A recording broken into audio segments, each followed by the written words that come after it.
Crois seulement. Crois seulement. Tout est possible. Crois seulement. Jésus est là. Jésus est là. Jésus est dans ton cœur. Tout est possible. Jésus est. Nous allons encore prier le Seigneur, lui recommander réellement nos âmes entre ses mains. Et que réellement ce matin encore, nous soyons nourris par la parole, qui bénisse les cœurs, qui bénisse ceux qui suivent, et que le Seigneur soit avec nous. Prions encore le Seigneur. Oh notre Dieu, souviens encore de nous encore. Nous venons encore prier, nous te prions de venir encore Seigneur alors que nous croyons ta parole. Oh, nous avons chanté le cantique que l'ange aimait Seigneur, c'est ce que ton prophète Branham a dit Seigneur.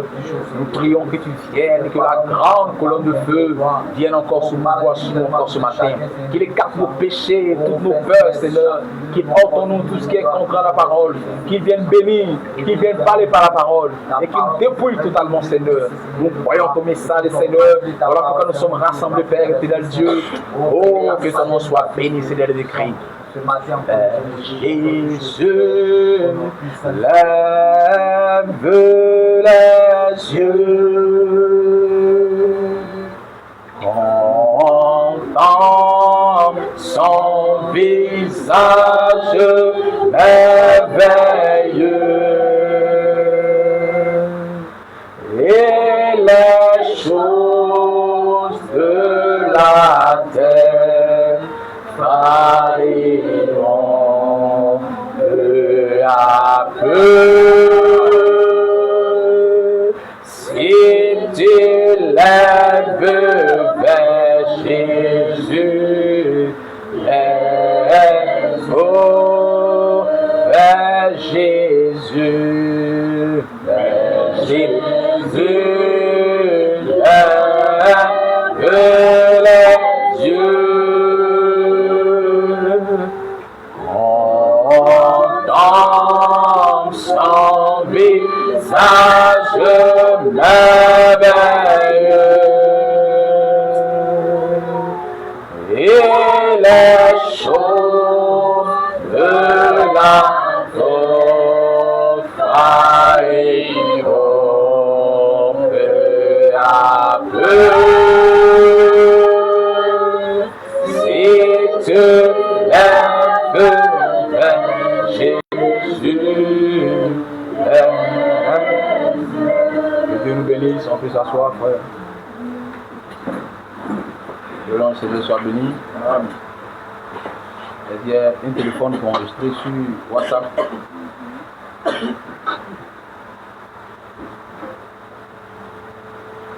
Que Dieu nous bénisse.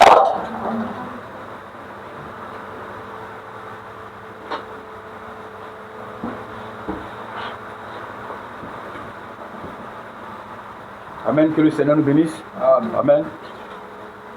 Alors, nous allons dire quelques mots. Toujours dans le sujet. Amen. Les deux sortes de semences, les ont du temps de la fin, c'est le sujet phare. Nous sommes dans une période où nous devons parler de cela, parce que partout, les gens parlent de cela. Amen. Les prédicateurs, les habitants, tous sont dans le même esprit, ils parlent un peu de ces choses, parce que nous sommes dans un temps, vous savez, aujourd'hui, les réseaux sociaux sont un moyen de communication. La parole passe, et aussi, Dieu utilise pour parler sa parole, Satan aussi utilise pour parler sa parole. Amen. Donc, Satan envoie des pensées contraires à la parole de Dieu. Tous sont des pensées contraires au message de l'heure. Mais Dieu aussi envoie aussi des pensées conformes à sa parole. Donc il y a toujours champ de bataille, il y a toujours palabre, il y a toujours guerre. Donc quand on parle de deux semences de la parole, les deux semences, deux sortes de semences, c'est pour qu'il y ait toujours palabre. Amen. Ça vient depuis la parole dont Dieu a donné dans la Genèse 3, à partir du verset 16, ce qu'il a dit à Ève. Ta sémence écrasera la tête du serpent, et elle blessera son talon. Ça, c'est depuis Genèse que Dieu avait dit ça. Et il dit qu'il y aura une inimitié entre les deux sémences, c'est-à-dire qu'il y aura guerre palable entre les deux sémences. Amen. Donc Dieu, il est lui-même le prophète. Quand il parle la parole, alors il sait ce qui vient. Il dit qu'il annonce depuis le début ce qui n'est pas encore arrivé. Dieu, depuis la Genèse, avait vu que il y aura avoir reproduction sur la terre, des deux sortes de sémences sur la terre, et il y aura palabre avec les deux sémences. Amen. Amen. Et la guerre est forcément de façon religieuse, parce que ce qui a causé la chute de l'humanité, ce n'est pas une guerre politique ou quoi que ce soit, c'était une affaire de Dieu. Amen. Amen. C'est ça qui a causé la chute de l'humanité, l'adoration. Donc, c'est de ça, c'est comme ça aussi que le monde va finir. Amen. Amen. Donc, les mêmes choses doivent se répéter au temps de la fin, afin que les prophéties qui sont données depuis le début puissent s'accomplir parfaitement. Amen. Donc, rien ne change, tout fonctionne parfaitement. Pourquoi nous parlons de ces deux types de sémences? Pourquoi les gens n'arrivent pas à comprendre que nous sommes dans un temps de sélection? Pourquoi? Pourquoi les gens pensent qu'aujourd'hui, après de Jésus, il suffit seulement de dire Jésus-Christ, fini de croire Jésus-Christ et puis c'est fini. Oh mais pourquoi vous êtes comme ça? Pourquoi vous dites que non, c'est la même chose? Pourquoi vous dites non, que c'est vous seulement qui avez la vérité, mais les autres qui prient Jésus, les autres églises qui sont bondées de monde, eux aussi n'ont pas Jésus? Pourquoi seulement c'est vous qui dites que vous avez Jésus-Christ? Amen. Amen. Donc quand quelqu'un parle comme ça, il montre seulement qu'il est ignorant. Il est ignorant parce qu'il ne sait pas que Dieu avait dit déjà dans sa parole qu'il y a deux types de sémences. Sur terre, il y a deux races de personnes. Deux races de personnes qui s'affrontent toujours dans l'adoration. Deux idées différentes, des doctrines différentes. Parce que ils ne sont pas de la même sémence. Comme ils ne sont pas de la même sémence, alors ils ne peuvent pas s'attendre sur l'affaire d'adoration. Ils ne pourront jamais s'entendre, puisque Dieu a dit qu'il aura palabre. Il aura inimitié, il aura guerre entre la sémence du serpent et la sémence de la femme. Or, la sémence de la femme, c'est le Seigneur Jésus-Christ. Et le Seigneur Jésus-Christ a une postérité. Dites Amen, frère. Ésaïe 53, la Bible dit, lorsque Jésus-Christ allait livrer sa vie en sacrifice pour le péché, il allait voir sa postérité se prolonger. Donc, les croyants qui sortent de Jésus-Christ sont la postérité de Jésus-Christ. En d'autres termes, la sémence de la femme. Amen. Donc, il y aura toujours par là entre la sémence de la femme, qui est Jésus-Christ, les croyants, et la sémence du serpent. Or, le serpent, dans la Genèse, quand nous parlons de la sémence du serpent, sa sémence qu'il a montrée dans la Genèse, de façon visible, c'était l'adoration. Dites Amen, frère. Amen. Alors que dans sa sémence, il y a toutes sortes de fausses sémences, la politique et autres, mais ce qui est visible, c'est la sémence de l'adoration, la fausse adoration. C'est ce qu'il avait montré là-bas dans la Genèse. Amen. Amen. Et Dieu aussi avait montré dans la Genèse ses enfants qui peuvent l'adorer correctement. Dites Amen, frère. Amen. Remarquez quand Adam et Ève ont péché et que les enfants sont nés, Abel et Caïn, qu'est-ce qu'ils ont venus faire? Adoration. Ils ne sont pas venus parler affaire de politique d'abord, mais adoration d'abord. C'est là que les sémences finissent. C'est là que les deux natures se croisent, toujours dans l'église. Toujours dans l'affaire de Dieu. Mais un est toujours accepté et un est toujours refusé. Donc ça ne va jamais changer. Si le livre de la Genèse est le livre du commencement et le livre de l'ensemencement, alors ça ne peut jamais être différent. Au temps de la fin, on retrouvera toujours les deux types d'adoration. Toujours les deux types de sémences. Ceux qui adorent bien et ceux qui adorent mal. Il y aura toujours palabre entre ces deux côtés-là. Ça ne peut jamais changer. Et les gens vont dire, oh mais nous aussi on adore Dieu. Oui, vous adorez Dieu. Comme votre père Caïn adorait Dieu. Mais comment est-ce que vous adorez Dieu? C'est ça le problème. Est-ce que vous pouvez être de la sémence de Dieu? Est-ce que vous pouvez connaître Dieu réellement dans votre cœur? Ou bien vous voulez seulement venir adorer, recevoir des bénédictions. Dites amen, frère. Amen. Que notre Seigneur soit béni. Parce que adorer Dieu, tu seras béni. Déjà, même quand tu crois que Dieu existe, déjà, il y a une bénédiction pour toi. Dieu va pleuvoir sa pluie sur les bons et les mauvais.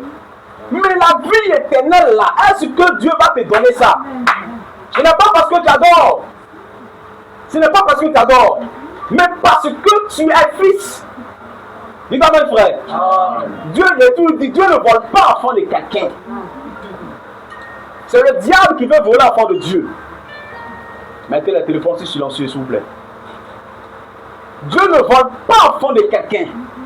Le diable, il veut l'enfant de Dieu. Amen. Dieu ne vole pas l'enfant de quelqu'un. C'est le diable qui veut prendre l'enfant de Dieu.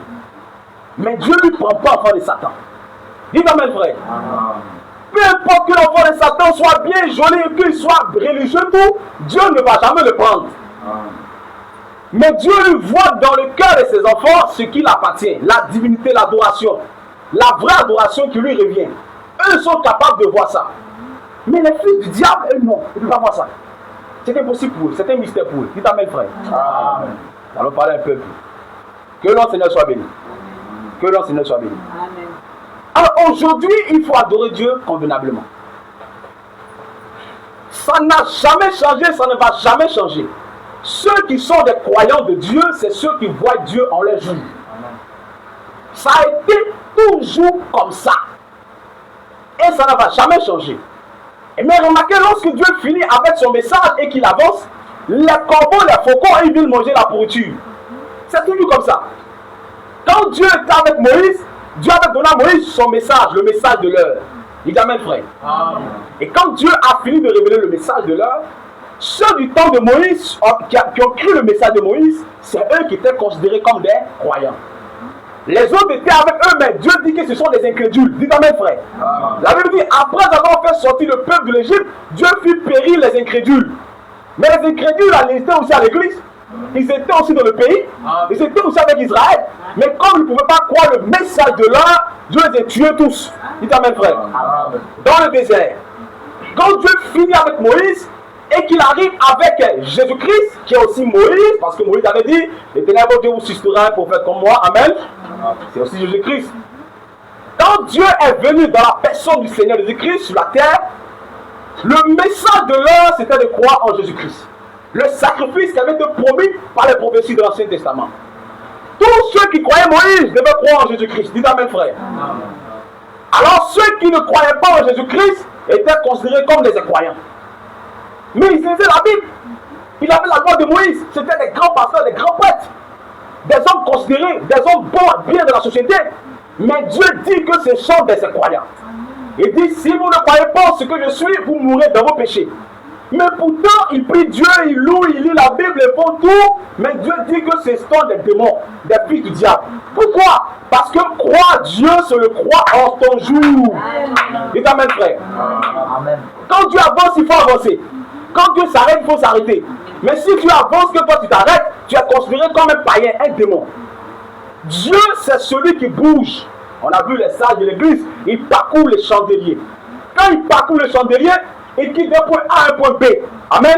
Quand il arrive à l'âge de Luther, et que c'est l'âge de l'église catholique, que l'église catholique avait englouti la vraie parole, quand Dieu suscite Luther pour la révolte, pour faire déclencher, comment dirais-je, les protestants, ceux qui sont de l'église catholique devaient sortir pour prendre Luther. Amen. Quand Dieu finit avec Luther, il va dans l'âge de Wesley. Ceux qui croyaient en Luther doivent suivre pour aller chez Wesley. Sinon, ils sont morts. Quand il finit avec Wesley, il sort de là, il va chez les pentecôtistes. C'est ce qu'on appelle le réveil pentecôtiste en 1906. Ceux de Wesley doivent suivre ceux-là. S'ils ne les suivent pas, ils sont perdus. Quand il finit avec les pentecôtistes, il va avec le grain. Les pentecôtistes doivent croire au grain, sinon ils sont perdus. Dites amen, frère. Ils bougent, frère. Avec la sémence, nous a montré cela. La vie qui se trouve dans les grains de blé qui est sémé monte dans la tige, monte dans les feuilles, monte dans les fleurs, monte dans la balle, jusqu'à se concentrer dans le grain. Quand il se concentre dans le grain, la vie qui se trouve dans la tige et la feuille, tout devient, tout meurt. Tout se concentre dans le grain. Ce qui veut dire que c'est le grain que Dieu veut. Dites amen, frère. Amen. Dieu ne veut pas la feuille, tout ça. Amen. Et Dieu, c'est celui qui plante. Le semeur sorti pour s'aimer de la sémence. Amen, c'est pas ce qu'il a dit. Amen. Donc, tous ceux qui ne peuvent pas croire le message de l'heure sont les perdus. Dites amen, frère. Amen. C'est la vérité, frère. C'est la vérité. Non, ils croient en Jésus-Christ. Quel Jésus-Christ? Jésus-Christ, c'est le message de l'heure. Non, ils croient en Jésus, moi, quoi pour moi, non, tout ça, mon frère. Ce n'est pas ça qui prouve que tu crois en Jésus-Christ. Dieu nous a montré l'exemple là. Au temps de Moïse là, quand il donnait son message, il y avait les incrédules. Quand Moïse s'en va, les incrédules sont capables du message de Moïse. On dit, nous sommes les vrais croyants. Et quand Dieu rénivelle, quand Dieu fait la mise à jour, alors ces mêmes incroyants-là montrent encore leur vraie nature. C'est comme ça toujours. Dieu notre Seigneur soit béni. Ça ne va jamais changer. Nous allons parler un peu de ça dans la prophétie que nous avons lue ici, dans 2 Timothée. Et avant de parler de ça, j'aimerais parler un peu des petits trucs qui se passent sur le net. Les gens disent, est-ce que un croyant doit marier une croyante? Frère Branham dit que un croyant doit marier exactement quelqu'un qui croit comme lui. Les gens disent, mais est-ce que ça veut dire qu'il faut marier quelqu'un qui croit au message? D'autres disent que non, c'est de marier seulement quelqu'un qui croit en Jésus-Christ. Il croit comme nous, croit comme lui, exactement ce qu'il croit en Jésus-Christ. Vous voyez Satan, et c'est le pasteur du message qui dit ça. Montrez-nous le passage où Frère Branham dit exactement où c'est écrit, est-ce qu'un croyant, le croyant doit marier exactement un frère du message. Ça c'est Balaam, frère. C'est Balaam qui veut faire le mélange. Rappelez-vous, Balaam, Dieu lui parlait aussi. Quand on dit un faux prophète là, c'est pas un féticheur, hein. Un faux prophète là, Dieu lui parle. Oui. Dieu donne les songes, les visions claires, Dieu lui parle. Oui. Donc quand vous voyez sur le net les serviteurs, d'autres disent que Dieu m'a parlé. Dieu... Oui, Dieu peut lui parler vrai. Parce qu'on a vu ça dans la Bible.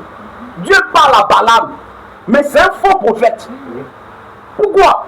Il ne peut pas rester dans la parole entière. C'est ça. Donc ce faux prophète Balaam, alors que Dieu avait dit par le vrai prophète Moïse, vous ne prendrez point de ces filles-là en mariage. Le faux prophète Balaam vient pour dire, oh nous sommes même chose, on croit déjà au Dieu là-bas. On a remarqué Moab, c'était des enfants de Lot. Amen. Et aussi ils connaissaient le Dieu d'Abraham. Dites amen frère. Amen. Moab, c'est les enfants de Lot. Ils connaissaient le Dieu d'Abraham. Et Balaam dit, comme vous connaissez le Dieu d'Abraham, on est pareil, on est même chose. Est-ce qu'on n'adore pas Dieu? On adore Dieu, non? Je suis prophète, non? Je reçois les visions, tout, non? Alors mariez-vous ensemble. Et Dieu n'a jamais pardonné ça. Dites amen, frère. Amen. Dieu n'aime pas le mélange. Un croyant qui va marier une croyante, Dieu n'aime pas ça.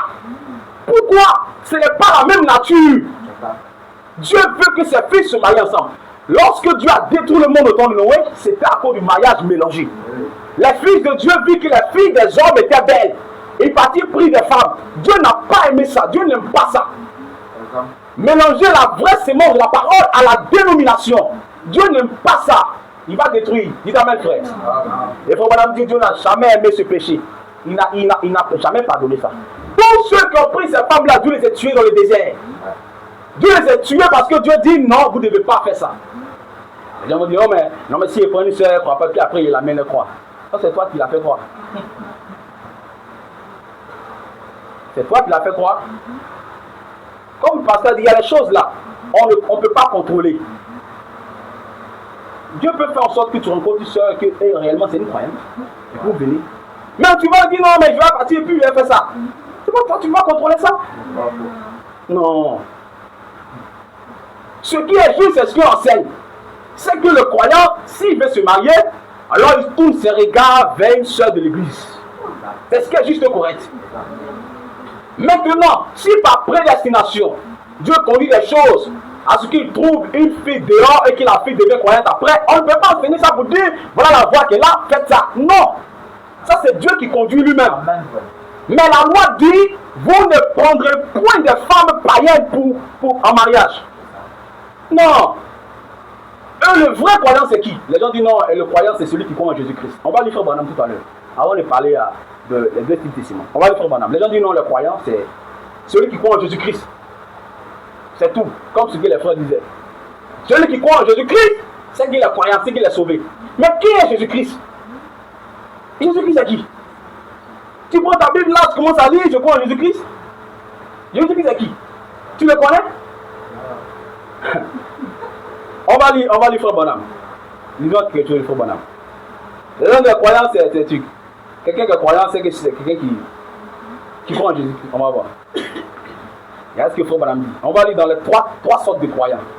Prêché en 63, 11e mois, le 24. Paragraphe 185. Il dit: est ce message de l'heure que nous apprécions tant en ce moment, la présence de Dieu, le dernier jour, le temps du soir, où la lumière brille, les choses qui ont été dévoilées. Écoutez bien, hein? La parole qui a été confirmée et prouvée étant la vérité, cela a été prophétisé et s'est accompli par la science et tout le reste. Il a été démontré que c'est Jésus-Christ, le même, hier et éternellement. Et si qu'un homme rejette cela, c'est un incroyant. Dites amen, frère. Dites amen. Amen. Si un homme rejette Jésus-Christ, le message de l'heure, c'est un incroyant. Amen. Il n'a pas dit si un homme refuse que Christ est mort à la croix. Non. Tout le monde croit que Jésus est mort à la croix. De la même manière, au temps de Jésus, tous les croyants croyaient que Dieu avait envoyé Moïse et que Moïse a envoyé la loi. Quand on arrive à notre temps, le Dieu général que tout le monde adore, c'est Jésus-Christ. C'est comme ça. Au temps de Moïse, au temps de Jésus, pardon, de son vivant, le Dieu général là, c'était le Dieu de Moïse. Mais le message de l'or était Jésus-Christ, Dieu dans la chair humaine. C'est ça que les gens devaient croire. Quand on arrive au temps de la fête, de façon générale, celui qu'on adore, c'est Jésus-Christ. Mais il y a un message de l'heure, de la même manière là. Amen. Et ce message de là, celui qui ne croit pas est un incroyant. Amen. Il ne croit pas. Et dit, et si un homme rejette cela, c'est un incroyant. Il n'y a plus d'espoir pour lui. Il est paralysé par la puissance de Satan. Amen. Dites amen, frère. Amen. Il n'y a alors plus d'espoir pour lui. Il n'y a plus d'espoir pour lui. Voilà pourquoi Branham dit que ce sont des démons. Les fils de Dieu doivent sortir de là pour croire la parole. C'est ce qu'on fait. Prêcher pour que ceux qui sont de Dieu puissent sortir. Les vrais croyants qui sont là-bas, c'est ceux qui peuvent sortir. Et nous étions des vrais croyants qui étaient là-bas parce qu'on est sortis pour croire le message de l'heure. Sinon, celui qui reste là-bas qui ne croit pas n'est pas un croyant. C'est un incrédule. Dites amen, frère. Ah, c'est clair, c'est la parole. L'autre dit non, mais frère, madame a dit qu'au début, il y avait des vrais croyants, mais c'est au début. C'est ce qu'on a dit là. La vie, quand ça commence, quand on arrive au temps des pentecôtistes, la vie était d'abord dans la balle. Quand une plante sort, la vie se trouve dans la balle avant que le grain de maïs sorte là. C'est vert, se trouve dedans. Mais ensuite, la vie sort de la balle pour se concentrer dans le blé. Avant que Frère Branham n'arrive à l'ouverture des seaux, le temps des pentecôtistes, il dit ça a duré 50 ans, ils avaient la vie, ils avaient la vie. Les gens étaient sauvés là-bas. Mais quand Dieu a bougé, il est sorti de la balle pour aller dans le grain, tous ceux qui sont restés sont perdus. C'est comme ça. Parce qu'ils ne croient pas. Bon, on va lire encore. Je crois bien qu'on va lire là. Là, Frère Branham lui me pose la question. Qui on appelle croyant? Avant d'aller dans les deux types de semences, là ce que Frère Branham dit ici. Et lorsque les yeux s'ouvrirent, prêché en 64, 4 mois, le 16. Il dit, au paragraphe 126. Mais qu'est-ce qui prouve que quelqu'un est un croyant? C'est la question, non? Est-ce qu'un frère du message peut marier une soeur qui ne croit pas le message? Il a dit oui, oui. Qu'est-ce qui prouve que non, elle croit en Jésus-Christ? Frère Branham dit qui est croyant et puis qui n'est pas croyant. Qu'est-ce qui prouve que quelqu'un est un croyant? C'est qu'il croira la parole identifiée de l'heure. Dites amen, frère. Il en a toujours été ainsi. Les gens mélangent tout avec toutes sortes de traditions, de religions, de dénominations, d'instructions et tout. Mais Dieu se présente avec sa parole et il la confirme pour l'heure. C'est ça la preuve. Dites amen, frère. Amen. C'est la preuve que quelqu'un croit. Tous ceux qui ne croient pas le message de l'heure, les gens peuvent les appeler chrétiens, mais Dieu ne les voit pas comme chrétiens. Ce sont des incrédules. ils croient en Jésus-Christ. Oui, et Jésus-Christ passé. S'ils étaient au temps de Jésus-Christ, ils n'allaient jamais croire en Jésus-Christ. Ouais. Les mêmes choses se répètent. C'est parce qu'ils sont ici qu'ils disent qu'ils croient. S'ils étaient au temps de Jésus-Christ, quand il était sur la terre, le Dieu général, c'était le Dieu de Moïse. Tu allais dire, oh man, Moïse a dit, pendant que le message de l'heure est en train d'être apporté par Jésus-Christ. Et aujourd'hui, la Bible dit, et le message de l'heure comment il est apporté par le prophète. Amen. Et tu ne vois pas que Dieu est en train de bouger, en train de se déplacer. Et tu restes avec les Écritures mortes, sans vie. Tu ne peux pas se sauver. La vie se trouve dans le grain de blé aujourd'hui. Si quelqu'un refuse de croire, il n'a pas la vie en lui. Il est séduit par Satan, la puissance du diable. Bon, madame dit, celui qui rejette ça, il est pris, il n'a plus d'espoir pour lui. Il est séduit par la puissance du diable.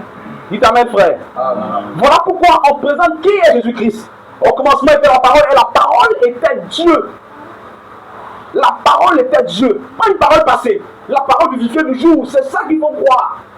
Si tu ne crois pas ça, alors tu ne crois pas en Jésus. Il n'y a rien à faire pour toi, il n'y a pas d'espoir. Même si tu veux vous prier, il faut gêner, il faut crier, il faut chanter. Il faut parler en langue, le tremblement, tout. Faire des miracles. Dieu ne te connaît pas. Parce que tu ne crois pas sa parole. Oh non, il y a eu des visions, des songes, tout ça. Oui. Balaam avait des visions, tout ça. Des vrais, oui, des vrais. Dieu lui parlait, oui. Mais il n'était pas un vrai croyant. Sa sémence était contraire à la parole. Nous parlons de la sémence de la parole. Ceux qui peuvent croire, c'est parce qu'ils ont une vie de Dieu en eux. Quand ils sont nés sur la terre, leur âme, ils sont venus sur la terre avec quelque chose. Et il y a dites amen, frère. Il y a des sentiments qui s'expriment en nous qui sont les sentiments du ciel.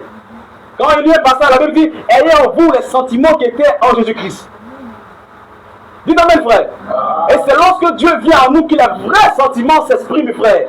Les vrais sentiments de l'éternité. Ce qui est enfoui dans le cœur. Chaque croyant qui a cru la parole, il est arrivé au moment de sa vie avant de croire la parole, il y a un sentiment qui s'exprimait certainement. De la vraie adoration. Si tu n'es pas de Dieu, tu ne peux jamais recevoir cela. Ça n'a rien à voir avec le moment. Non.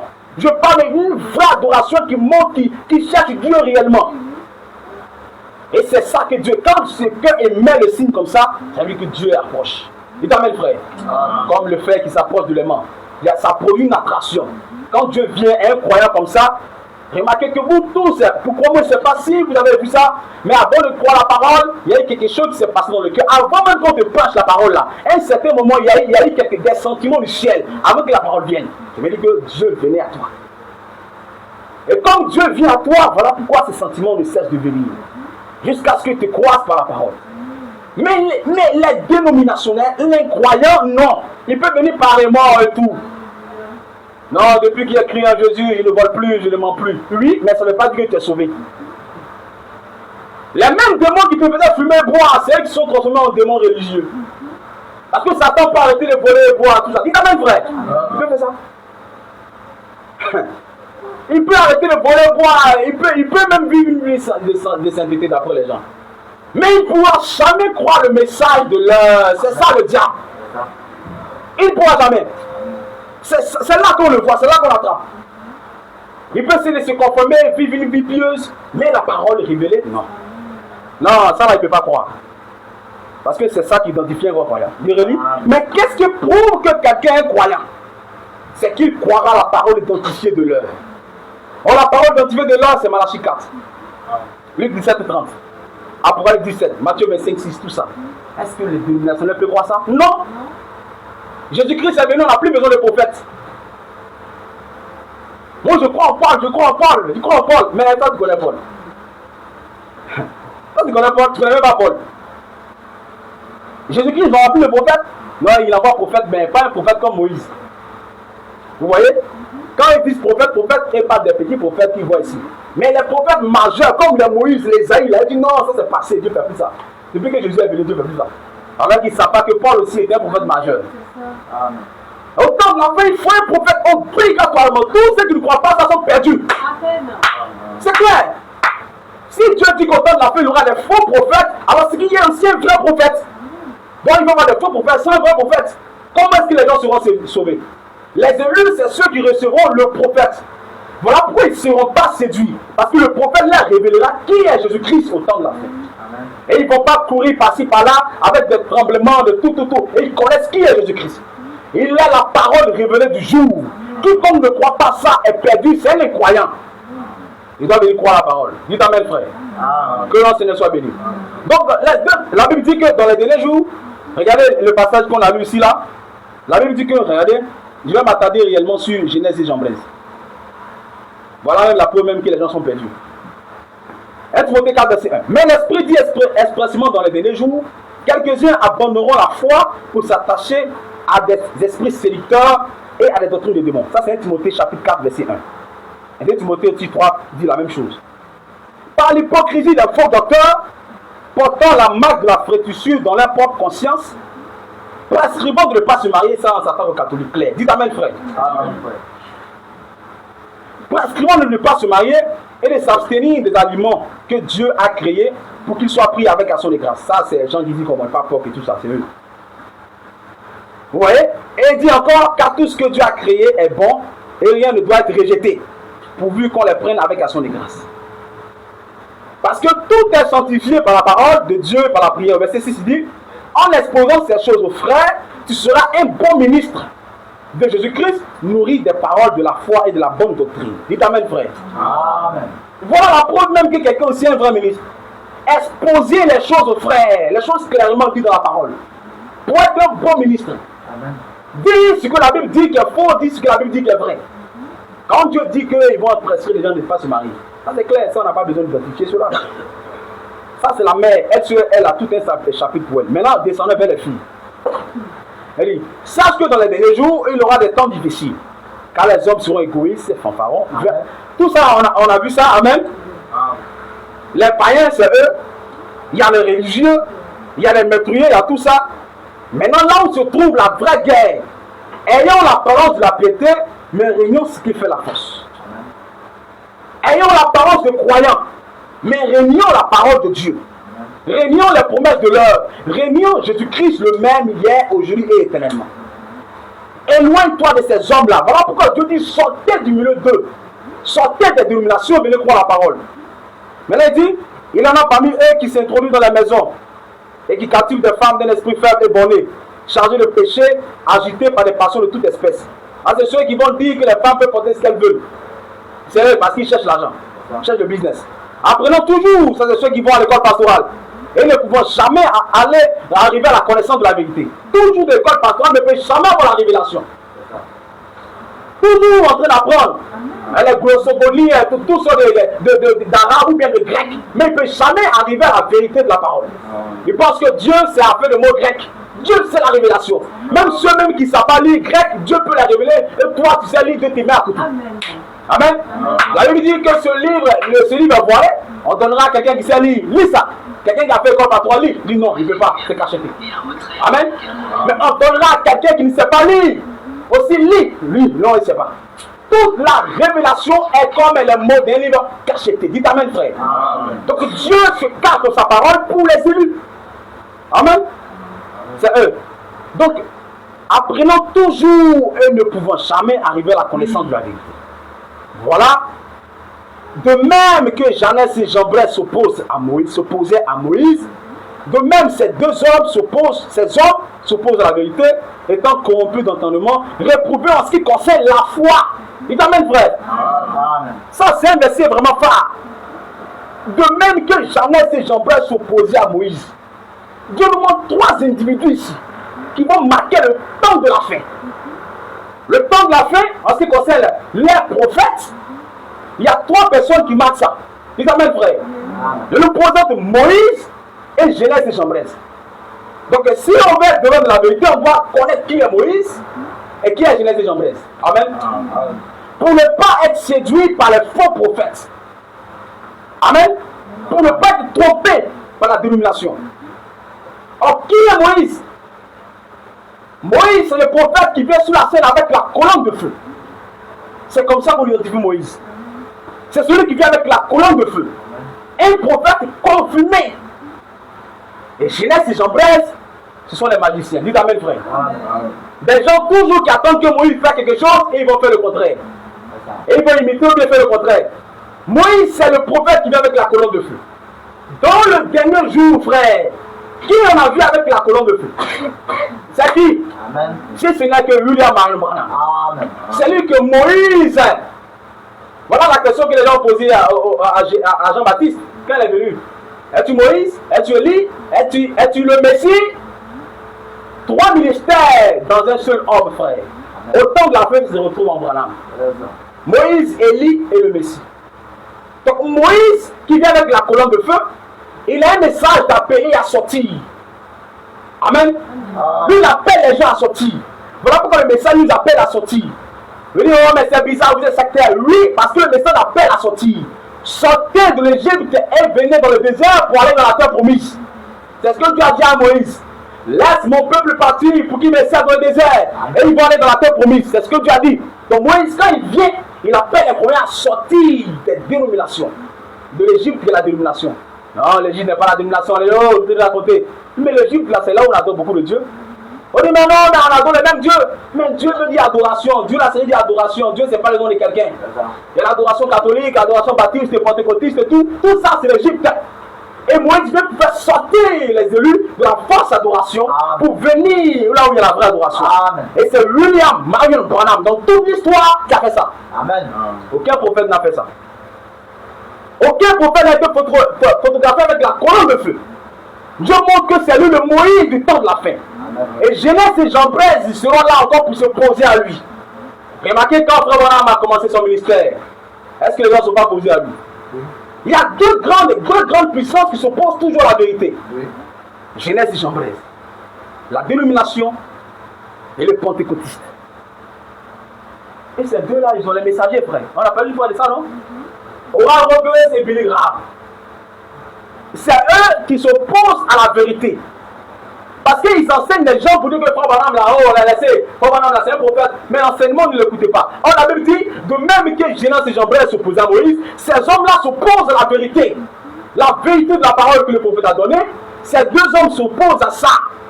Et quand ils s'opposent à ça, ceux qui ne sont pas des élus vont les suivre. Amen. Mais les vrais semences de la parole croiront toujours le vrai prophète. Que l'on se ne soit béni. Il y a ce qui est dit ici. De même que Genès et Jambres s'opposaient à Moïse, de même ces hommes s'opposent à la vérité, étant corrompus d'entendement, réprouvés en ce qui concerne la foi. Ils ne vivent pas mauvaise vie. Ils sont bien gentils dans le quartier, même des fois plus gentils que le vrai croyant même. Ils prient même que le vrai croyant même. Il fait ce qu'il doit faire même que le vrai croyant. Mais il est réprouvé en ce qui concerne la foi. Il n'est pas réprouvé en ce qui concerne sa bonne vie, mais il est réprouvé en ce qui concerne la foi. Or, la foi, c'est la parole de Dieu. Le message de l'heure que le prophète Moïse a donné. Le Moïse du temps de la fin. Réprouvé en ce qui concerne cela.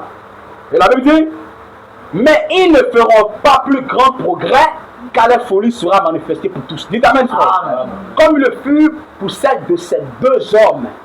Toujours ces deux hommes. Dites amen, frère. Amen. Vous voyez que c'est Genès et Jambres. Ils s'opposent à la vérité. Que le nom du Seigneur soit béni. Alors donc, aujourd'hui, croire en Jésus-Christ, c'est croire le message de l'heure. Si tu ne crois pas ça, non, c'est que tu n'as pas cru Jésus-Christ. Parce que Jésus-Christ, c'est la parole du jour. Amen. Dieu se révèle dans sa parole pour qu'on puisse croire. Amen. Viens prendre le vrai baptême, hein? Croire à la vraie doctrine, croire à la vraie sanctification, croire à la vraie tenue vestimentaire des femmes, croire comment l'homme doit se comporter, comment la femme doit rester soumise à l'homme, croire en tous ces mystères, la sémence du serpent. Est-ce qu'eux peuvent croire ça? Ils ne peuvent pas croire. Voilà la preuve qui prouve qu'ils ne sont pas de Dieu. Mais ils prient, ils chantent, ils vont à l'église, ils font du bien, ils ont les remords, ils vont prêcher partout. Mais ce sont les fils du diable. C'est Dieu a dit, mais c'est la vérité, frère. C'est la vérité. Et les séments de Dieu ne sont pas beaucoup là-bas. C'est pas beaucoup. Déjà dit, il y a beaucoup d'appelés peu de lui, c'est pas ce qu'il a dit. Est-ce que ça fait beaucoup? Les vrais fils de Dieu ne sont pas beaucoup là-bas. Voilà pourquoi aujourd'hui, quand on prêche là, 1, 2, 3, on gagne. Amen. Amen. Ils ne sont pas beaucoup, ils ne sont pas nombreux. Donc il ne regardez pas à ça pour dire non, que vous savez cela, on est la même chose. On croit tous au même Dieu. Non. Notre Dieu, c'est la parole révélée. Notre Dieu, c'est le message de l'heure. Amen. C'est ça notre Dieu. En dehors de cela, on n'a pas d'autre Dieu. Que notre Seigneur soit béni. Est-ce que quelqu'un a des questions sur ça? Parce que bon, des fois les gens ne comprennent pas ça. Est-ce que les gens ont des questions sur ça? Pourquoi on dit qu'on n'a pas le même Dieu? Moi,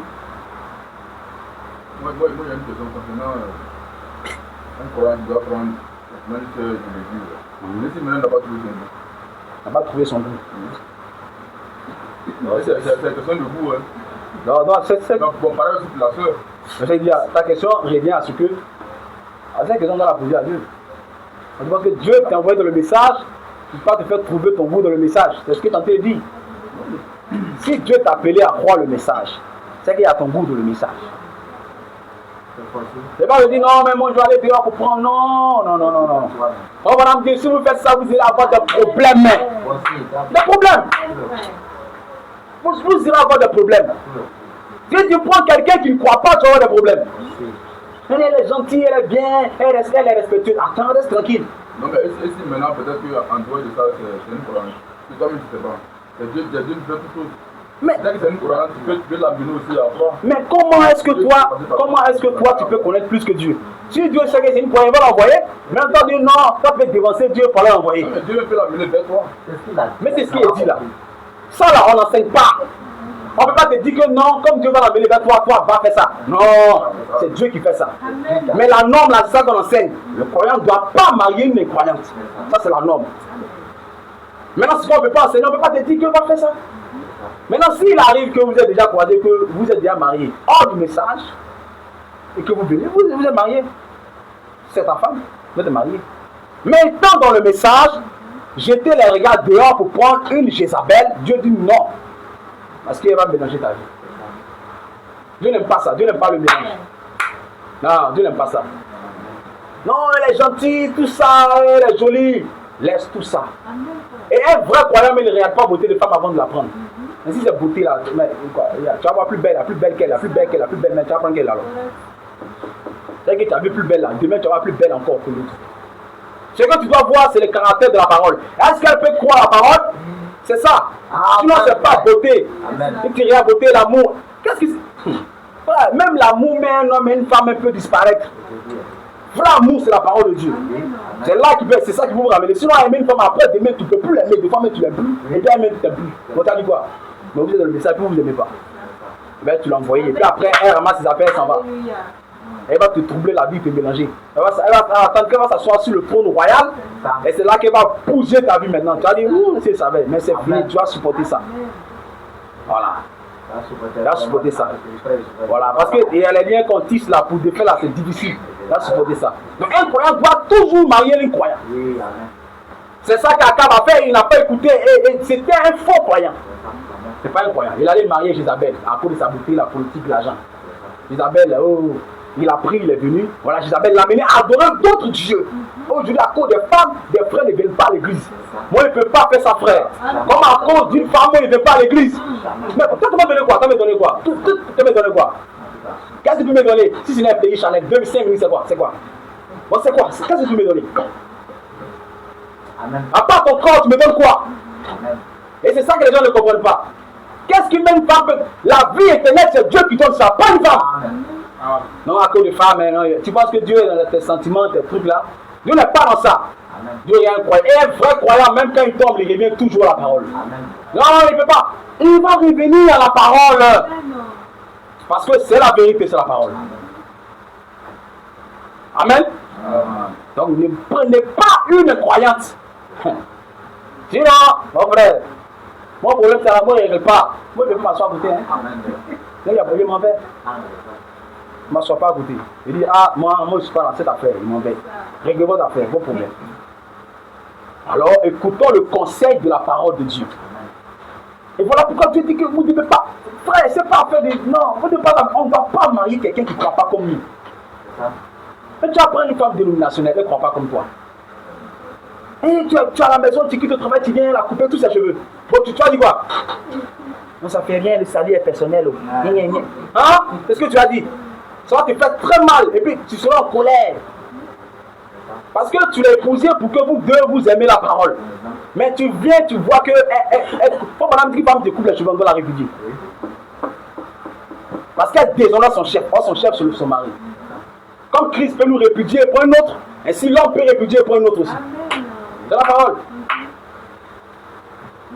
Tu quittes le travail, tu viens, c'est les chansons du monde en train de jouer dans la maison. Ou bien elle en pantalon coulant coulé. Elle dit, hey, mais ta femme là, elle a vu en pantalon coulant coulé là-bas, elle a été promenée là-bas. Toi, tu as dit quoi? Non, tu es croyant, ça fait rien. Et d'autres frères du message, même pour dire ça fait rien, en parlant de femmes. Ce sont des démons dans le message. Des démons dans le message. Qu'ils veulent envoyer des choses bizarres dans la parole de Dieu. On s'amuse pas. Il y a des choses, on ne s'amuse pas avec ça. Les choses de la doctrine, on ne s'amuse pas avec ça. Parce que ce sont les choses claires, il n'y a pas à peu près dedans. C'est clair, on contrôle, c'est clair. Donc prends une femme qui croit comme toi. Ainsi, là tu sais que quoi? Hein? Tu sais que quoi?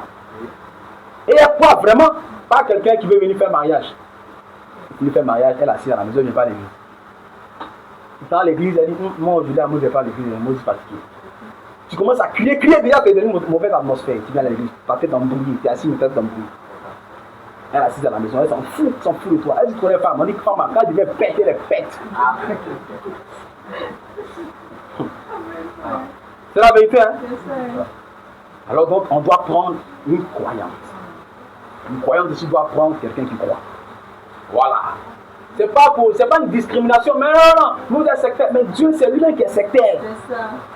C'est Dieu qui est sectaire. C'est pas Dieu qui a dit que ne prenez pas les filles en mariage. Sinon, elle va vous détourner parce que la femme, elle a une sélection qui peut détourner l'homme de la bonne voie. Et c'est ce péché-là que Salomon a fait. Il a pris des femmes étrangères et ces femmes ont détourné son corps du cœur du vrai Dieu. Il allait adorer des idoles et à stater et tout ça. Et une femme peut faire ça. Venir avec un frère et détourner le cœur du frère pour aller adorer autre chose. Il ne vient plus à l'église à cause de femmes. Ça, c'est Jézabel qui est en train de faire ça. Donc, qu'est-ce qu'il doit faire? Enfin, voilà, me dit que le vrai croyant peut être séduit un temps par une Jézabel. Mais il va toujours revenir. Il ne peut pas rester là-bas. Parce que tu dois lui donner quoi? C'est pas ton corps doit lui donner. Il s'en fout de ça. Ce qu'il veut, c'est la vie de la parole. Bon, ok, mais il se retourne, il vient. Il se retourne, il vient.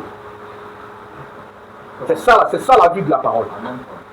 Ça, on ne peut pas dire que non, ah non, tu sais, c'est calcul, c'est que quoi.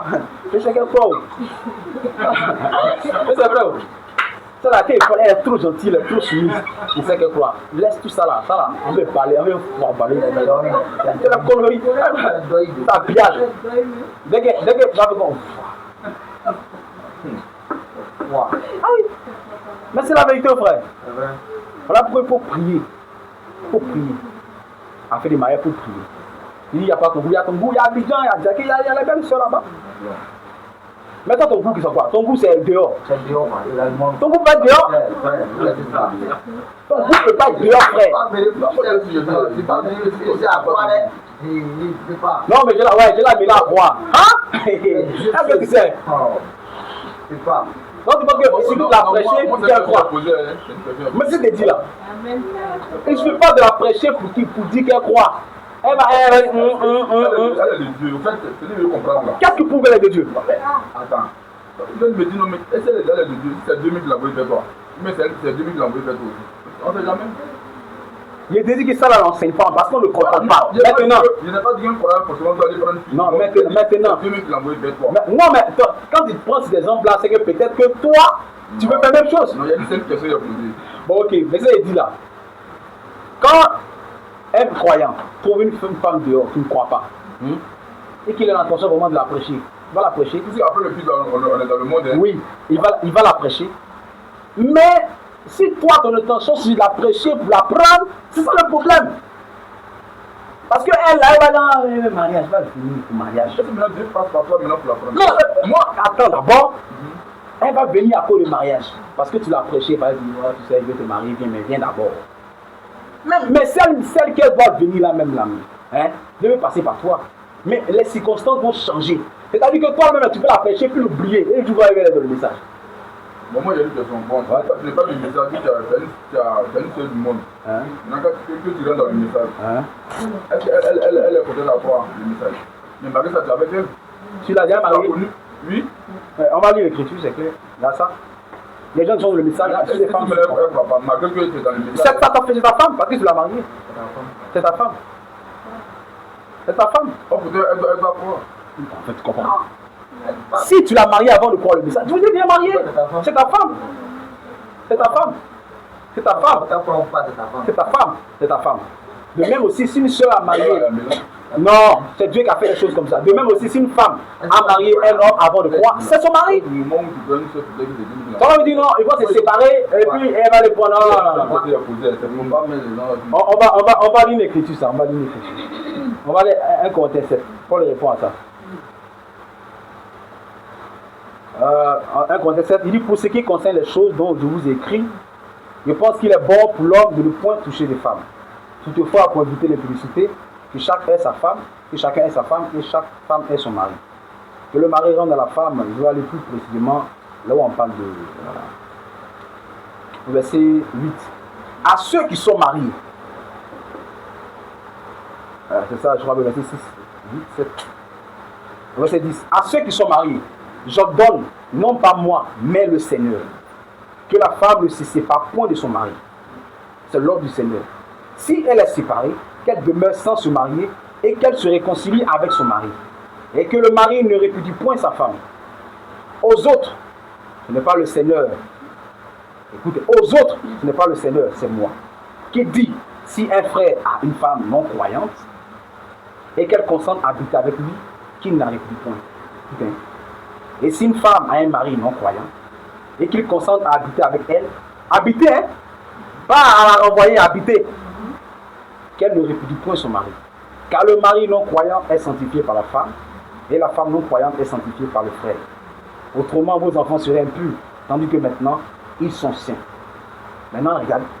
Si le non croyant se sépare, qu'il veut partir, qu'il se sépare, le frère ou la sœur ne sont pas liés dans ce cas-là. Dieu nous a appelés à vivre en paix. Tu comprends? Si vous êtes mariés, hein, elle n'est pas croyante, toi tu es marié, toi tu es une croyante. Et qu'à cause de ta croyance, elle ne veut plus habiter avec toi. Laisse-la partir, mais c'est ta femme. Parce qu'au verset 10 dit, j'ordonne, non pas moi, mais le Seigneur, que la femme ne se sépare point de son mari. Si elle est séparée, qu'elle demeure sans se marier. Ça c'est l'ordre du Seigneur. Maintenant, on peut avoir des problèmes, quand on ne peut pas régler, alors si, qu'à partir. Laisse-la partir, pour vivre en paix, tranquillement, tranquille. Ça c'est pour vivre en paix. Mais c'est toujours ta femme. Parce que la Bible dit, aussi longtemps que l'homme est vivant, la femme est liée par la loi. Ça c'est l'écriture. C'est l'écriture. Après il faut marier. Amen. Ça c'est la vérité, frère. Il ne faut pas en bas jouer avec ça. Et à cause de ça, d'autres ont quitté le message. Parce qu'ils appellent ça incorporation. Ils veulent incorporer la sœur qui ne croit pas. Ils veulent la prendre pour la faire croire. Il faut la prendre, vas-y. Et à cause de ça, tu quittes. Mais tu la prends pour la faire croire et puis ensuite, elle montre qu'elle ne croit pas. Donc tu as dit quoi? Tu l'as déjà pris. Tu vas la renvoyer. Ok, renvoie-la. Maintenant, pourtant, il y a un problème. Tu as bien mélangé. Ton fardeau, tu as bien mélangé. Parce qu'elle a mélangé ta vie. Ah, et puis si il y a les enfants, c'est fini. Hein. Mélanger dans ça. Si l'enfant vient à elle, l'enfant est malade, l'enfant dit, envoie là. C'est pour l'enfant est malade, mais tu envoies là en ce moment. Ça, Dieu dit non, pas le faire. Faites pas ça. C'est une erreur qu'un croyant ne doit jamais faire ça. Non. Pas t'amuser à ça, mais parce que, faut madame dire que, regardez un homme quand il prend une femme, il ne croit pas. Il dit, quel genre d'enfant ils vont avoir? Parce que c'est elle qui va élever les enfants. Si elle ne croit pas, elle va éduquer quoi aux enfants? C'est qu'elle croit. C'est ça qu'elle va donner aux enfants.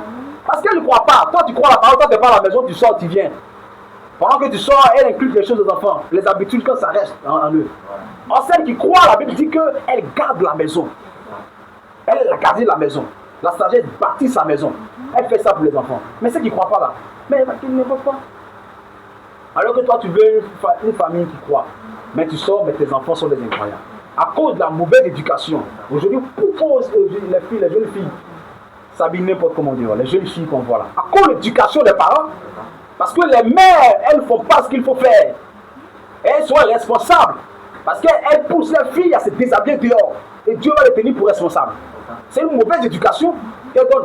Mais si tu prends une femme comme ça, qu'est-ce qu'elle va donner à ta petite fille qui grandit? Commence à déjà l'inculquer à s'habiller n'importe comment. Et dehors, elle devient une prostituée. Elle ne croit pas à la parole. Amen. Donc, il ne faut pas en bas s'amuser avec ça. Si on est tombé dans ça avant de croire la parole, alors Dieu corrige des choses. Mais étant dans le message, Dieu nous interdit d'aller faire ça. Ça, c'est pas bien. Dieu dit que non, vous ne devez pas faire ça, vous ne devez pas faire ça. Parce qu'il sait que non, il connaît que les femmes veulent mélanger l'homme. Il mélanger. Donc écoutons la parole de Dieu et restons tranquilles. Si on veut se marier, on vient voir le pasteur. Le pasteur, ah bon, moi je veux me marier. Bah, va te proposer une soeur là-bas. Elle va te proposer, ça va dire, il va dire qu'il faut prendre toute proposition. Tu vas maintenant, si ça ne vient pas de ta photo, tu reviens, tu fais comme le frère, attendez, si elle t'appelle photo, tu reviens, mais elle n'est pas obligée d'accepter. Tu n'as pas accepté. Tu dis d'ailleurs, si tu veux, tu reviens encore. Ta photo encore, si tu veux, tu reviens encore. Maintenant, si tu es découragé, maintenant tu te maries ailleurs. C'est tout. Tout compte fait, si tu veux te marier, c'est que Dieu t'a donné une femme de le message. Si tu sens dans ton cœur de te marier, c'est qu'il y a une femme pour toi de le message. On ne peut pas dire non, mais le père ne trouve pas. Non, le message est trop malin. Oh, mais c'est quelle femme qui veut malin? Malin tous. Laisse ça faire des gentils et les soumises là. Laisse ça, ça c'est dehors. C'est parce qu'elle est dehors. Quand tu vas la prendre pour la faire asseoir dans le message là, et ça tu vas voir son vrai visage. Elle va te montrer que non, que tu penses que non, qu'elle veut te suivre comme ça pour bien qu'on non, parce que tu vas marier, tu vas croire ce que tu crois. Ça va comprendre. Amen. Il n'y a pas d'autres questions encore. Mais si vous avez des questions, parlez. Hein. Et ici aussi, on croit la polygamie. C'est la parole. Moi, il y a une question sur l'habillement des hommes. Ouais. Okay. Ouais, ok, c'est une bonne question aussi. Je n'ai pas fait des recherches, mais il y a lu très bonhomme, mais je vais lire la Bible. Peut-être dimanche prochain, on va donner les Écritures, il faut en parler. Ça, il lu plusieurs fois pour bonhomme, mais je n'ai pas ça ici en tête. Mais on va lire 1 Timothée. 1 Timothée 2. 1 Timothée 2, à partir du verset 9. Parce que si Dieu veut que la femme s'habille bien, mais c'est que l'homme aussi doit s'habiller bien. Alors pourquoi on dit nous les croyants, nous on ne doit pas porter les culottes pour se promener. Mon âme dit, en son temps, ceux qui faisaient ça, les pédés, les efféminés. Les hommes s'habillent normalement correctement. En pantalon, fermer les genoux, tout. Ça c'est la parole. Au verset 9, je veux aussi que les femmes vêtues d'une manière décente, avec pudeur et modestie, ne se parent ni de tresse, ni d'or, ni de perles, ni d'habits somptueux, mais qu'elles se parent de bonnes œuvres comme il convient à des femmes qui font profession de servir Dieu. Si on lit l'écriture, c'est généralement la femme, on parle de la femme ici. Mais ça ne veut pas dire que l'homme aussi doit se déshabiller pour se promener. Lui aussi doit s'habiller correctement. Parce qu'il y a dit qu'il y a les choses, la Bible ne dit pas ça clairement. Mais dans les Écritures, c'est caché derrière, on peut voir. Si la femme, même que son corps, même les trucs comme ça, là, il doit s'habiller. Donc, monsieur doit s'habiller. Quand Adam et Ève ont péché, Dieu les habillait. Dieu les habillait. C'est Dieu qui les habille. Donc, Dieu veut aussi que l'homme s'habille. Et Dieu, nous ne connaissons pas Dieu plus que le prophète. On ne peut pas connaître Dieu plus. Même au ciel, on s'habille décemment, mon frère. Au ciel, même, il n'y a pas à convoiter, il n'y a pas à faire des glandes sexuelles mâles et femelles là. On s'habille décemment. À plus forte sur la terre. Donc, il faut que l'homme aussi s'habille bien décemment. Voilà. Faisons ce qui est juste. Pas un frère qui fait flotte, qui se promène. Bon, tout ça là, c'est la mode, c'est les choses du monde. Il fait flotte, le frère qui flotte, il fait flotte. Il a démembré. Ouais, tout ça là. Hein. En fait, habille-toi de façon raisonnable et juste et correcte. La nature nous enseigne des choses. Même ceux qui ne sont pas croyants là, hein, qui sont à la cour royale là, quand ils parlaient comme ceux qui faisaient les flottes qui se promenaient, mais est-ce qu'ils sont croyants? Nous avons appris ça. La nature enseigne des choses naturelles, on n'a pas besoin de prendre la Bible pour enseigner ça. Amen. Il dit qu'ils veulent te dire ça. On voit quelqu'un faire flotte, on la demande. Mais est-ce qu'ils ont fait ça? Non, pas fait. Ils ne peuvent pas faire ça. On se prouve à travers tous les jours qu'on porte cloche. Non, non. Donc c'est la parole de Dieu. Mais dimanche prochain, on va lire Frère Branham. J'ai ça, mais je n'ai pas ça en tête. On va lire Frère Branham pour qu'on ne parle plus de ça. Il parle de ça. Les hommes qui doivent s'habiller correctement. Non, c'est ça. Est-ce qu'il y a d'autres questions?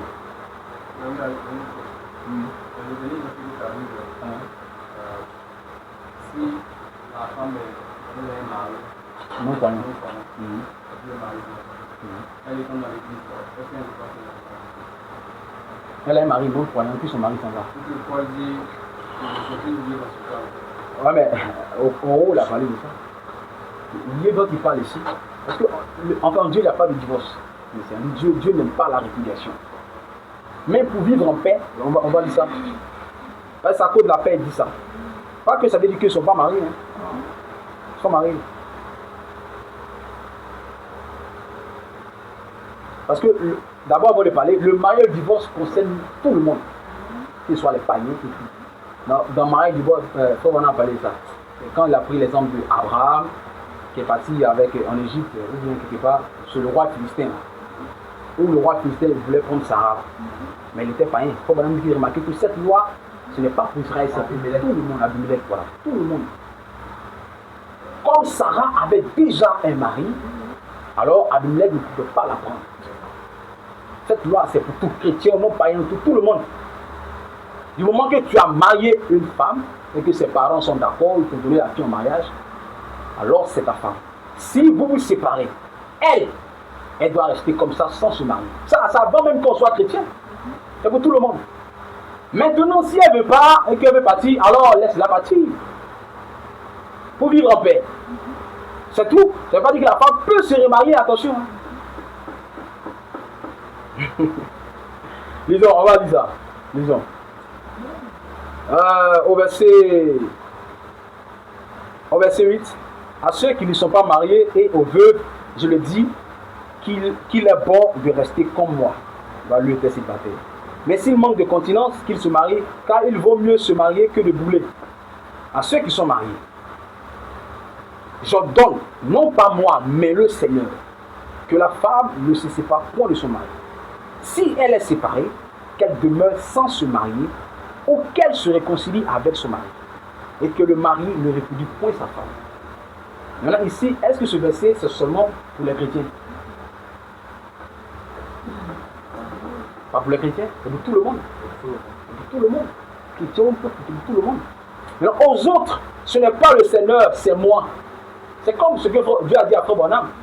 Après que les gens aient contracté les divorces, les remariages et tout, Dieu a dit à Frère Branham, dis-leur que je leur pardonne. Mais la pensée première de Dieu, c'est que un homme ne doit pas prendre une femme répudiée. Mais comme il y a eu problème, alors on ne peut pas recasser encore pour faire les choses. Donc Dieu dit que continue dans ça, mais ne refaites plus jamais ça. Comme c'est ça. Comme même la lettre de divorce que Dieu a donnée à Moïse. Ce n'est pas réellement la volonté parfaite de Dieu. Jésus est venu dire que Moïse a donné ça à cause de la dureté de votre cœur. Ah ouais, à cause. Parce que dans la lettre de divorce à la femme, et puis elle devient la femme de quelqu'un d'autre, la même personne qui l'a prise encore, la renvoie avec une autre lettre, elle devient encore la femme. Non. Bon, elle se promet de marier un mari à cause d'une lettre, pas une lettre. Mais ce Dieu, quand une femme est mariée à un homme, elle doit rester comme ça, sans se marier, tant que l'homme ne veut pas. Ça, c'est la pensée qu'on a de Dieu. Mais comme il y a eu des problèmes là-bas, alors Dieu a donné à Moïse quelque chose pour essayer de couvrir les choses, en attendant que Jésus vienne de révéler la chose. Donc, c'est la même chose. Les trois personnes, Moïse, Jésus et puis Frère Branham, c'est les trois qui ont eu cette affaire de mariage-là. Si elle est séparée, qu'elle demeure sans se marier ou qu'elle se réconcilie avec son mari. Et que la femme ne répudie, le mari ne répudie point sa femme. Aux autres, ce n'est pas le Seigneur. C'est moi qui le dis. Si un frère a une femme non-croyante et qu'elle consente à habiter avec lui, qu'il ne la répudie point. Ils veulent habiter ensemble. Parce que vous ne croyez pas la même chose, alors vous n'entendez pas. Il y a le problème. Et si elle consente à habiter avec lui, qu'ils habitent ensemble. Mais c'est ta femme, elle, même si vous n'habitez pas ensemble. Et si une femme a un mari non-croyant et qui consente à habiter avec elle, qu'elle ne la répudie point pour son mari. Car le mari non-croyant est sanctifié par la femme. Le mari. Son mari. Amen. Elle, c'est pas son mari. Oui, non, même s'il décide de partir. Oui, c'est pour la paix, puisqu'ils ne s'entendent pas. Non, c'est séparé. Mais la femme, elle. La femme, elle va se marier. Mais non. Non. Mais pourquoi Paul dit ça? Les autres, ils parlent là. Attends, on lit. Il ne faut pas y parler de nous. Si une femme a un mari non-croyant, d'abord, elle a dit que ce n'est pas le Seigneur, c'est lui. Hein? C'est lui qui donne son point de vue sur ça, à cause des problèmes. À cause des problèmes. Aux autres, ce n'est pas le Seigneur, c'est moi qui dis. Mais l'ordre du Seigneur, c'est que la femme, même si elle est séparée du mari, elle doit rester comme ça. Ça, c'est l'ordre du Seigneur, c'est son commandement. Si une femme a un mari non-croyant et qu'il consente à habiter avec elle, qu'elle ne répudie point son mari. Car le mari non-croyant est sanctifié par la femme et la femme non-croyante est sanctifiée par le frère. Autrement, vos enfants seraient impurs, tandis qu'ils sont maintenant saints. Si le non-croyant se sépare, qui se sépare? Le frère ou la soeur ne sont pas liés. Dans ce cas-là, Dieu nous a appelés à vivre en paix. Ça cause la paix. Ça cause la paix. Sur l'ordre du Seigneur reste le même. Car que sais-tu, femme, si tu sauveras ton mari, c'est ton mari. Ou que sais-tu, mari, si tu sauveras ta femme. C'est pas une prostituée, c'est ta femme. C'est ta femme. Voilà. Donc il faut que les choses soient claires. Amen. Il y a une question encore? Sinon, c'est bon, ok. On va lire l'écriture si tu veux. Non, si une femme non croyante, c'est une femme croyante qui prend un frère non croyant et que le frère décide de partir, le frère non croyant reste le mari de la femme. Oui, mais elle doit se marier. Oui. C'est la parole. C'est dit de ça pour l'homme. Non. L'homme. L'homme lui peut se marier. Mais la femme elle reste. Non, elle ne peut pas. Malgré elle a l'église, elle est toujours le mari du. Ah oui, bien sûr. L'homme peut se remarier, il peut se remarier comme David, comme la possibilité. Une nouvelle naissance. Quelle nouvelle naissance? Un mariage a fait une nouvelle naissance. Une nouvelle naissance, c'est mariage, c'est quand tu es né de nouveau, tu n'es plus marié. C'est comme ça les gens font. Elle est mariée là-bas, avant de croire, elle vient à l'église, elle va dire, Dieu dit que lui, ce n'est pas ton mari, va ton mari qui a fait un frère. Il laisse son mari, elle laisse son mari à la maison là-bas, elle met répudier son mari, et puis elle vient, et puis on la marie encore. Elle a adultère devant Dieu, elle a adultère. Parce que le mari non croyant, la Bible dit que la femme lui sanctifie. La femme qui croit, elle sanctifie le mari non croyant. Et le mari croyant sanctifie la femme qui ne croit pas. Maintenant, si elle ne veut pas habiter avec toi, parce que vous n'entendez pas, toi tu crois la parole, tu viens, c'est l'embrouillement. Alors vous pouvez vous séparer pour la paix. Mais vous êtes toujours mariés. Si vous voulez vous réconcilier, réconciliez-vous. Même dans l'église, il y a un frère qui veut la prendre, c'est impossible. Mais comment tu veux qu'on explique ça? C'est la parole. Maintenant, c'est Dieu qui contrôle toutes choses. Il y a des choses là, on ne peut pas enseigner. Il dit qu'il y aura comme ça, ce sera comme ça. Non, laisse Dieu faire les choses. Amen. Mais les choses qui sont de façon claire là, ça on doit dire. On dit, il est clair. Il est clair. Il y a une question encore? Non, ouais. Non, quoi? Pas de question. En fait, concernant liés. Ils ne sont pas liés dans ces cas-là. Ils ne sont pas liés dans ces cas-là. En fait, il y a eu des erreurs il y a d'autres qui ont connu où le prophète a dit, ce que tu as dit tout à l'heure là, que le Seigneur les pardonne, mais qu'il ne repasse plus. Il y a d'autres qui sont remariés dans ces cas-là. Voilà, qui sont remariés. Parce que liés même là, le fait qu'ils ne sont plus liés là, tout ça c'est lié au mariage. Ce qui veut dire que le lien conjugal même là, et que le construit ensemble, le mariage est fait. Moi je pense que le mariage est brisé. Le mariage est brisé. Et quand Paul dit qu'ils ne sont plus liés là, ce qui veut dire que tout ce qui concernait le mariage entre les deux, du monde vivant ensemble, qu'elle est partie, soit par le divorce, soit par une rupture. Du coup, ils ne sont plus liés, il n'y a plus de lien. Je pense bien que cette dernière-là, vu qu'elle n'est pas croyante, la Bible dit qu'ils ne sont pas liés parce que le fait que toi tu sois croyant et que l'autre n'est pas croyant, le lien qu'il y a entre vous là, c'est fini, c'est brisé, c'est comme une lettre de divorce. Donc, il y a rupture là. Donc, je pense que l'autre peut se remarier. Et l'autre, c'est qui? La femme? La femme peut se remarier. Selon quelle rupture? Selon les liens, le fait que Paul a dit, pour moi, le fait que Paul a dit, ils ne sont plus liés. Est-ce que tu vois, le lien là, moi c'est du lien il parlait. Le lien là, moi je pense que c'est une histoire de rompu. Mais ils sont liés par quoi? Sinon, selon Dieu, le fait qu'ils sont chrétiens les deux, le fait qu'ils sont chrétiens les deux, c'est qu'un croyant, toi et moi, il n'y a pas eu de divorce. Pour moi, en tant que croyant, en tant que chrétien, il n'y a pas eu de divorce. Mais pour quelqu'un qui n'est pas chrétien, elle doit. Pour quelqu'un qui n'est pas chrétien, les deux ne sont pas croyants, ils ne sont pas chrétiens.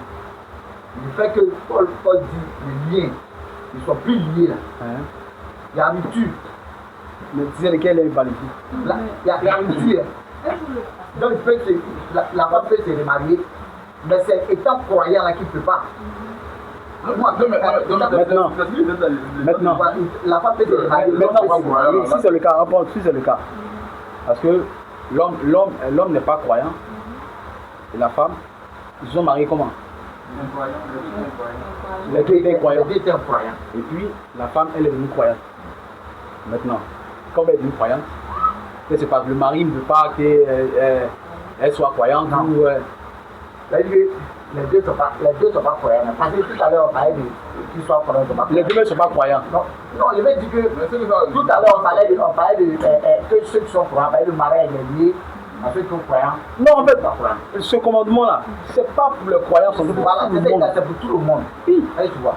Mais si c'est pour tout le monde, on ne peut pas dire que, comme la femme, elle n'est pas croyante, bon, pas précisément là, comme l'homme. Parce que l'homme, on sait qu'il peut prendre. Moi, je vois qu'il y a un Paul là. Je vois qu'il y avait Paul là, il y a deux versions. Tu vois qu'en haut ici, il dit que ce n'est pas le Seigneur, mais c'est moi. Voilà. Il a bien précisé. Hein. Pour le Seigneur là. Tu as vu le Seigneur dit que la femme ne se sépare. Il n'a pas dit que l'homme, que la femme ne se sépare point de son mari. Si elle est séparée, qu'elle demeure sans se marier. Ça, c'est l'ordre du Seigneur. Maintenant, il y a son avis qui donne, parce que certainement qu'il y a le problème dans son église par rapport à ça. Dieu lui a dit certainement, alors faites ainsi. Comme ce que Dieu a dit à Abraham, ce que Dieu a dit à Moïse. Comme il dit, les trois prophètes là ont eu des problèmes sur le mariage, qui a donné des remèdes. Pour Moïse, l'aide de divorce. Pourtant, l'aide de divorce, quand on zoome dans la parole de Dieu, c'est pas conforme.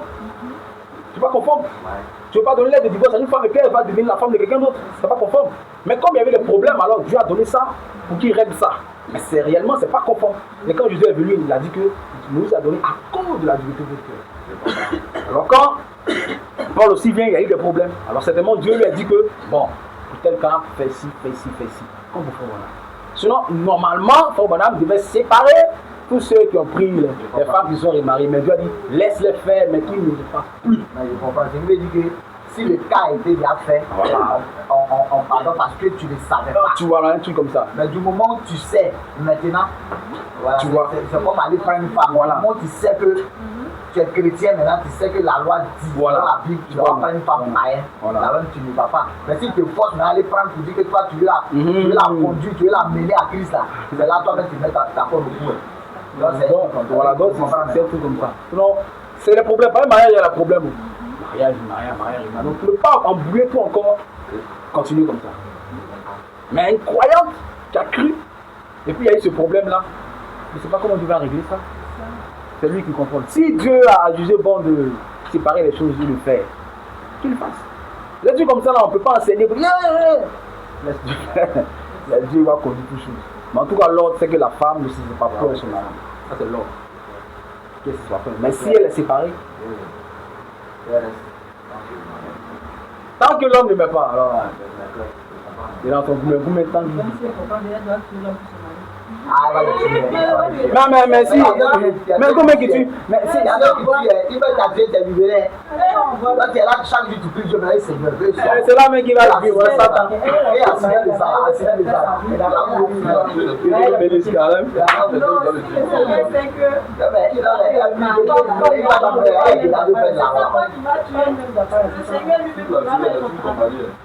Non, mais elle a besoin. Mais elle a elle a fait la septième.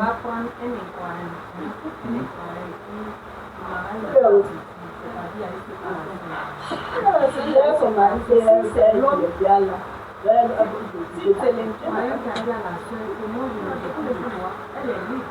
Mais si la croyante, c'est elle qui dit que Elle me dit que c'est le non-croyant, c'est qu'elle peut plus se marier, c'est ça.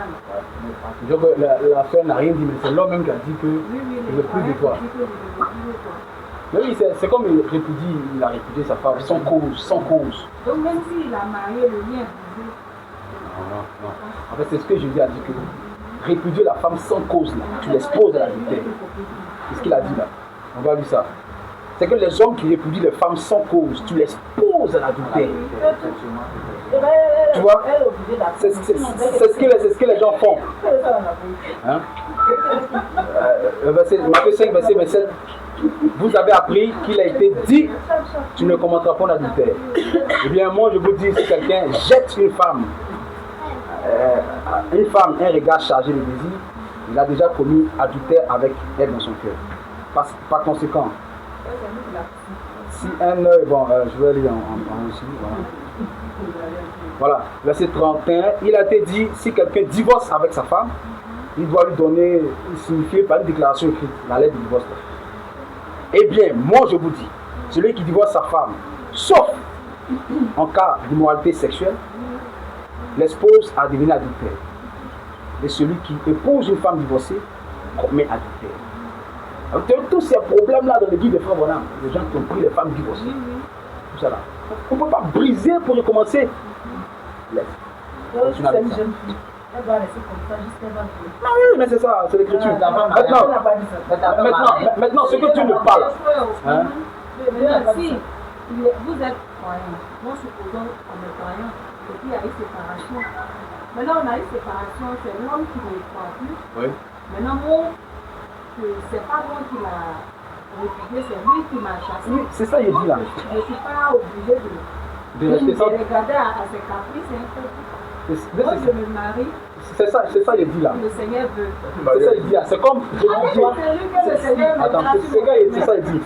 C'est ça, il dit là. C'est comme si l'homme a répudié la femme sans cause. C'est sans cause. Elle n'a rien fait, lui dit non. C'est sans cause. Mais est-ce que l'Écriture dit qu'elle peut se remarier? Non, parce que si il a dit que c'est pas de l'histoire de mariage, c'est l'histoire d'infidélité. Non, ce qu'il dit ici là. Parce que lui, c'est l'infidélité qui a causé tout ça là. C'est ça, il dit là. C'est que quand l'homme répudie sa femme là, sans cause là, il expose à l'adultère, c'est ce qu'il a dit. Dans les livres de fait. Il expose. Non, c'est-à-dire quand il expose, c'est qu'il la pousse à devenir adultère. Il la pousse à devenir adultère. Maintenant, l'homme qui a répudié sa femme sans cause là, on dit que la femme n'est pas fautive. Oui. Mais est-ce que la femme, Dieu dit qu'elle peut se remarier? C'est la question qu'on doit se poser. Puisque ce n'est pas la femme qui a répudié son mari. Dans le cas où la femme même, elle ne peut pas répudier son mari, c'est l'homme qui répudie. Ce que l'homme fait là, c'est mauvais. Parce que Dieu n'aime pas la répudiation. Dieu n'aime pas ça. Qu'elle reste comme ça. Mais moi, je ne reste pas. Mais si tu te maries, alors tu deviens adultère. Dieu, sur mon pied, ça aussi. Ah oui. Non, c'est dans le monde que le Seigneur te dans Romains. Là, on parle de la parole. Dieu connaît toutes choses. Alors, lisons un peu Romains 7, verset 2. Lisons un peu Romains 7, verset 2. Il dit, s'il vous plaît, écoutons. Ainsi, une femme mariée est liée par la loi à son mari, tant que celui-ci est en vie. Ce verset-là, c'est pour tous les non-croyants et non-croyants. C'est-à-dire que la femme est liée à l'homme tant qu'il est vivant. Non-croyant, croyant, vous êtes liés. Mais s'il vient à mourir, elle est libérée de la loi qu'il a liée. Donc, on a dit qui même.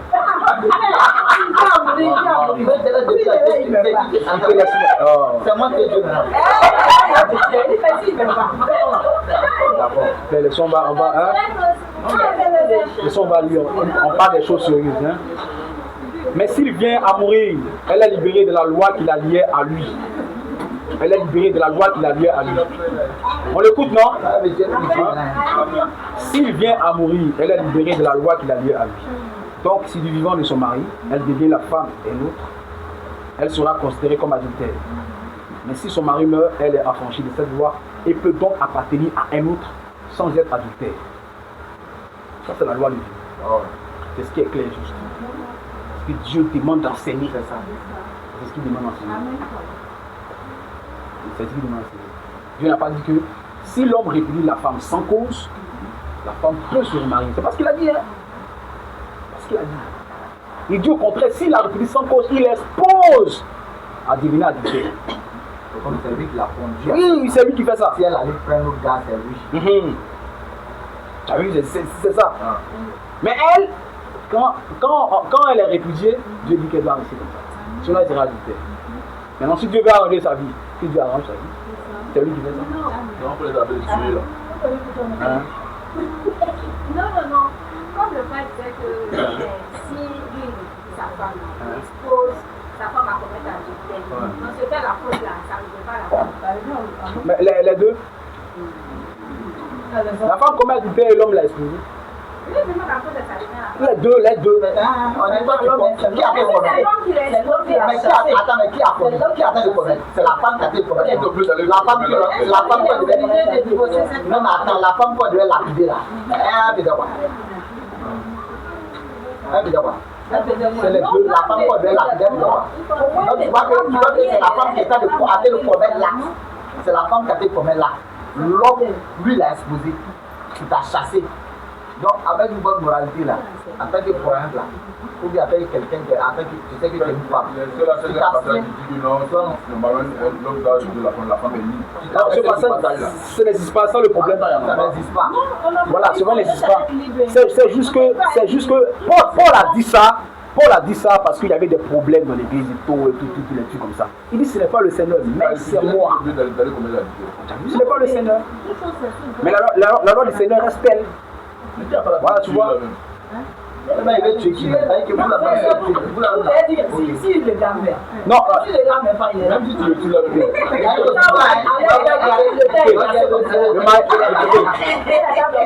s'il vous plaît. On parle des choses sérieuses. À cause on dit que le croyant a fait le mariage, il faut prier. C'est ça. Maintenant, qu'est-ce qui prouve même que. Parce que personne ne sait ce qu'il y a devant. C'est Dieu qui connaît. Un frère même peut répudier sa femme. Et puis, tu as tout mis quand Dieu fait qu'un rideau. Ça dit quoi? Dieu fait tout. C'est parce que nous on voit maintenant ici, on voit ça ici, mais on ne voit pas ce qu'il y a devant. C'est pas ce qui se passe devant. Peut-être Dieu peut toucher son. On ne sait pas. Laissons les choses comme ça et enseignons seulement ce que la parole dit. Les cas qu'on ne maîtrise pas là, laissons Dieu se charger nous-mêmes de ça. Pourquoi on va s'embrouiller? Mais alors, c'est quoi, croyant, non, on ne va pas marier par un autre trigo. Il faut savoir aussi quelque chose de bizarre aussi, que l'homme peut te c'est ce même homme là aussi. Là. Il va trouver cas du fait que la vie d'abord d'un autre homme, il va le faire. Il y a des cas comme ça. Il y a des cas comme ça, tu dis toi. Il y a des cas comme ça où les femmes reviennent toujours.